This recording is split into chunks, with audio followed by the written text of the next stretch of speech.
This is a Delphi philosophy video, the story of how Delphi, a young girl from ancient Athens, became a philosopher. And you can become a philosopher too. All you have to do is listen to the story, and when we get to a big question, try and think of a great answer. You can maybe pause the video and tell someone what you think, or tell them why, or ask them what they think. As long as you're using your brain and having fun, you can't do it wrong. So, let's get started.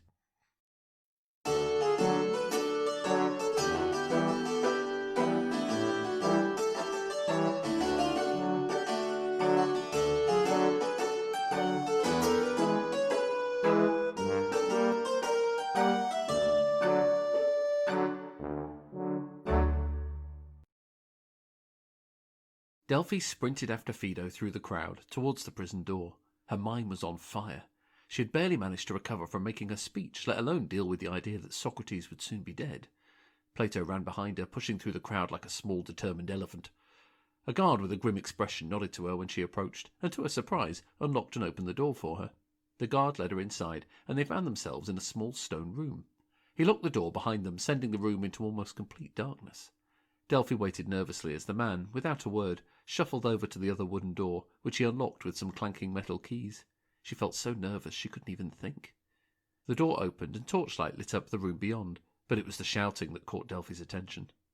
"I told you this would happen. Didn't I tell you you'd end up like this? You can't talk your way out of everything you know, however much you think you can. It doesn't even matter if you're right. People just don't listen. You know that. Were you even listening to me?" It was a large and somewhat scary-looking woman, clearly furious, who was doing all the shouting. And there was Socrates. Prison clearly hadn't been easy for him.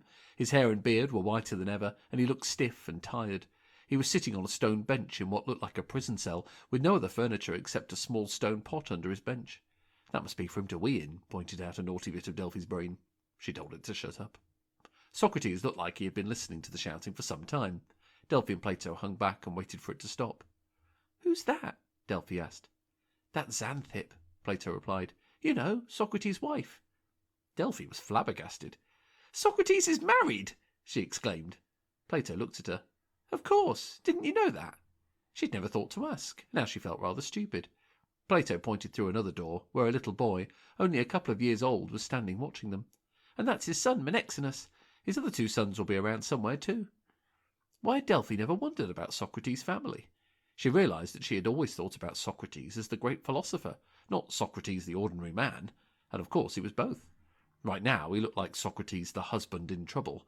They waited for Xanthip to finish. "And did you even stop to think about your friends with all this? Fancy dragging everybody into this, just so you could win an argument and feel smug about it all. Socrates, without question you are the most irritating, annoying, stupid, selfish man I've ever met." She paused for a breath, clearly looking for another insult to shout at him, and failing to find one. Instead, she picked up the chamber pot and poured the wee over his head. "Why do you think Xanthip is so angry?"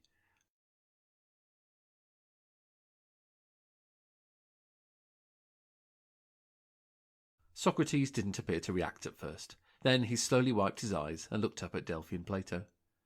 "After the thunder, the rain," he said, and smiled weakly at them. He stood up slowly. Then a very strange thing happened. Xanthip hugged him suddenly and passionately, as though she never wanted to let go of him again. Delphi pulled the face as she tried not to think about the wee going on her dress. To Delphi's faint disgust, she kissed him and whispered something in his ear. Socrates smiled again and whispered something back. Then, without another word, Xanthip let him go, picked up her son, and stormed out the room towards where Delphi and Plato were waiting. "I'd just give him a minute to clean himself up, if I were you," she suggested, stopping next to them. "Good to see you, Plato. Thank you for coming to see him. Who's this?" Delphi was surprised how friendly she looked now she had stopped shouting, and she was younger than she had expected too. Her eyes were red, though, like she had been crying. "This is Delphi. She's a philosopher like Socrates," replied Plato, and just for a split second Delphi could have hugged him for saying that, even if he had been covered in wee. "Well, I'm sure he'll enjoy talking to you then, Delphi," Xanthip replied, smiling at her. I'm sorry," said Delphi, before she quite understood why she'd said it. I'm sorry about your husband." Xanthip nodded, her expression blank. "Thank you. I'm not really surprised it's turned out like this, to be honest. I was always expecting it to happen sooner or later." She sighed and looked at her son in her arms. "But I am going to miss that old fool." Xanthip nodded to the guard, who started fiddling with the keys to let her out. "Nice to meet you, Delphi." Her voice sounded a bit strange, like it was weighed down by something heavy. After Xanthip had gone, the guard let Delphi and Plato back into the stone room next to the cells. Socrates had clearly been allowed to go and wash himself after his wife's visit. The guard cleaned up the mess, and then waited in one corner looking serious, as Delphi and Plato sat on another stone bench together to wait. Delphi could hear a lot of men talking from another room next door. Plato glanced in and looked back to her. "Phaedo's here with lots of Socrates' friends. I'm just going to go and say hello," he said. Plato was looking red-faced. "Okay, I'll wait here," Delphi said. She wasn't in the mood to talk to anyone else right now. She wanted some space to think. Plato nodded and disappeared. Delphi rested her chin on her hand and tried to calm down her thoughts, which were running crazily around her brain like children at a party. She wasn't sure she knew what she was going to say to Socrates, or even what he could possibly want to say to her. She felt like she would never understand him. He was prepared to die and leave all his friends behind, even prepared to leave his wife behind, and his children. What possible reason could there be to do that? Delphi is finally going to speak to Socrates. What should she say?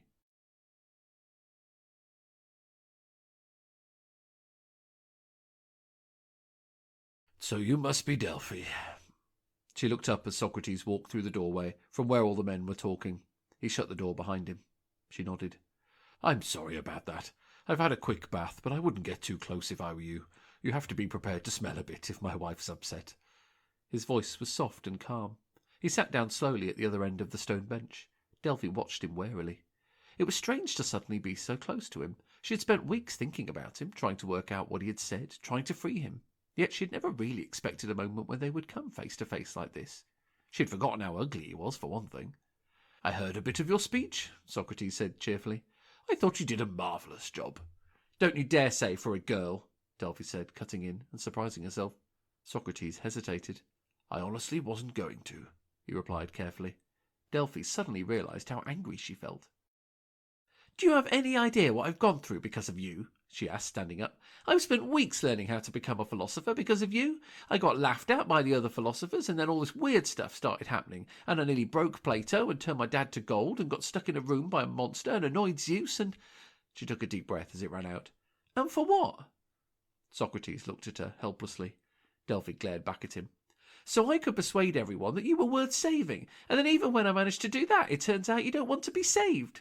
You'd rather just die and give up." There were tears in her eyes now, but she didn't care. She stood, her fingers curled into fists, and found herself looking for another chamber pot to pour over his head. "Have you been speaking to my wife by any chance?" Socrates asked timidly. Delphi let out a short laugh, despite trying not to. "Please, will you let a condemned man explain himself?" he asked. "Plato tells me you've become a great philosopher, so let's approach this like the philosophers we are. I'm sure you can persuade me I am being a selfish old fool after all." Delphi tried to calm herself down a little and slowly unclenched her fists. "Okay, fine," she said, sitting down again. "I'll argue with you then. Why didn't you escape when you had the chance?" "I can see why you'd ask me that," Socrates replied. "But that's not the important question here, is it?" Delphi looked at him warily. This was Socrates. She was going to have to listen to him very carefully. "You know that if I escaped, I would have to leave Athens and live a life in secret, away from people, so I wouldn't be caught again.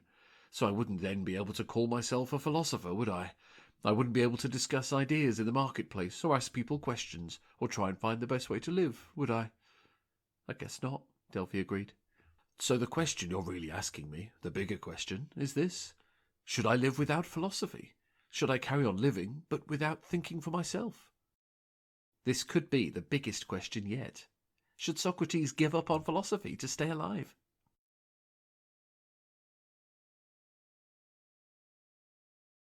"I believe I'm better to die as a philosopher," said Socrates. He leaned closer to her and whispered, "But I'm always prepared to admit that I'm wrong, of course." Delphi looked up at his white bearded face and kind eyes. She forced her thoughts into line. "Okay," she said after a few seconds. "I'll tell you why you should be alive. I can think of 3 reasons. Firstly, it's not fair. I know this whole thing isn't fair on you because you've done nothing wrong, but it's not fair on your family, on your wife or your children or your friends, to leave them and make them sad. If you could have escaped, then you should have done, because otherwise you're just making things worse for everyone." Socrates nodded. "A good point, and of course I don't wish to hurt my friends or my family." "Well then," Delphi cut in, but Socrates raised a finger. "But I will be hurting them more if I lived." Delphi frowned at him. "Think about it. If I escaped with Crito last night, then I would be a hunted criminal. I would be breaking the laws of the country I call my home. Even if I got away, not only would I never see my wife, children, or friends again, I would also be putting them in danger. What do you think the soldiers do when a criminal escapes?" "They chase after him," Delphi suggested. "And they'll go and find his family and friends to look for him." "Exactly. It would hardly be a difficult mystery, would it? They'd know that Crito and Phaedo and dear Xanthippe would know where I was, and then they could be arrested and possibly even killed themselves for helping a criminal escape his death sentence. So tell me, why would I want to hurt those people I love like that? Why is my safety more important than theirs?"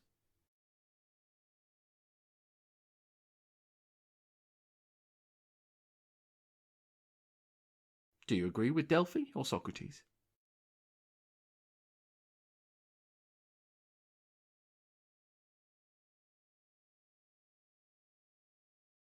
Oh, Delphi found herself nodding. "I guess that makes sense, maybe. But, okay, here's my second reason. Isn't it just better to be alive than to be dead? Even if you can't do philosophy, isn't some kind of life better than no life at all? Surely anything's better than being dead, isn't it?" Socrates nodded. "Yes, it would seem so, wouldn't it?" Delphi waited for him to disagree, which of course he did.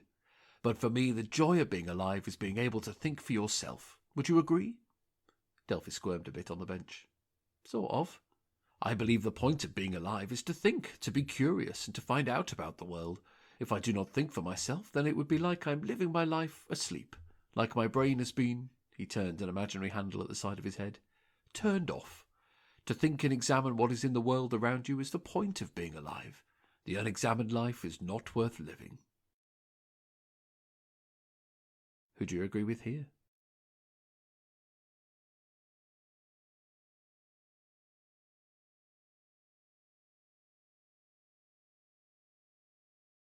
Delphi thought about this for a few seconds. "I'm not sure about that," she admitted. "There's more to life than thinking about stuff, isn't there? What about feeling happy, or—" she thought of the things that made life living. "The taste of honey cakes, or hugging your family, or playing with your friends. Wouldn't that be enough?" Socrates nodded. "Those are all fine things indeed, but isn't life about more than just making yourself happy? Imagine mindlessly just seeking nice things and never thinking about why. That would be a very selfish kind of life, wouldn't it?"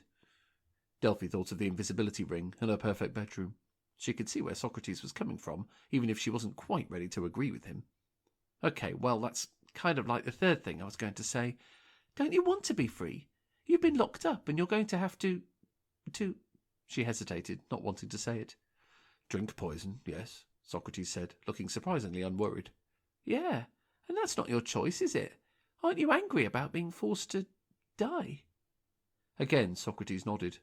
"I certainly was, and you're quite right. I would not choose this to happen." "Then why are you just going along with it?" Delphi asked, and she realized she sounded a bit desperate now. It felt like nothing would convince him. "Can you imagine something for me, Delphi?" asked Socrates. "Imagine a man who does not think for himself. Imagine he lives his life with his family, he eats his meals and he does his work, and not once does a thought go through his head.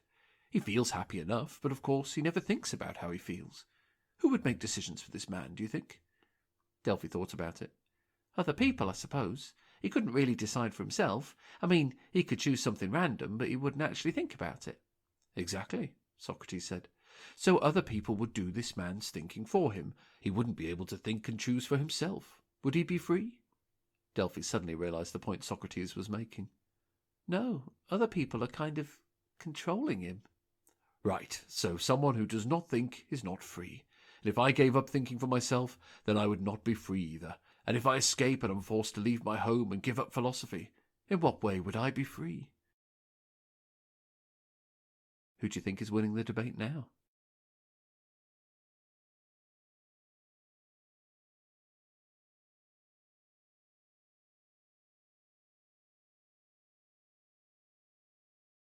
Delphi didn't know what to say. She suddenly felt like a massive failure. She couldn't even convince someone that dying was a bad idea. "I'll say one last thing in my defense," Socrates said, quietly, noticing that she was becoming upset. "I have lived the best kind of life. I've spent my time with wonderful people and experienced the world. I've been a soldier for my country and been a husband and father. I have looked for the best kind of life to live, and maybe I have not found it, but I would change nothing about my life or what I've done.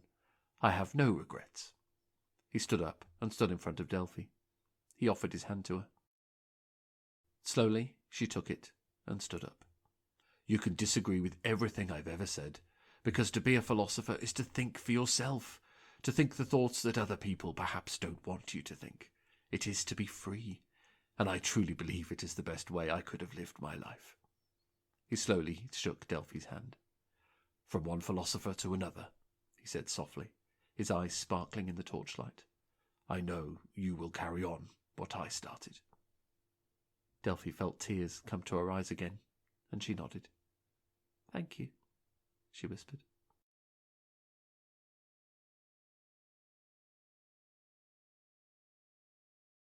Why is Delphi a philosopher?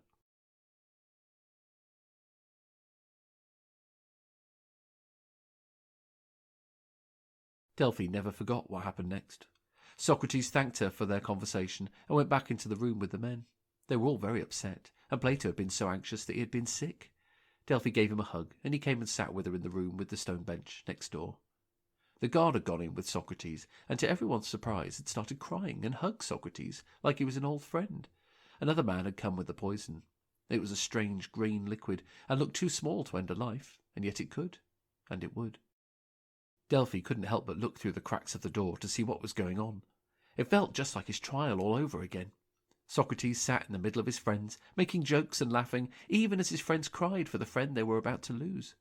The man with the poison spoke to him for a few minutes before passing the cup. Socrates looked cheerful, even then.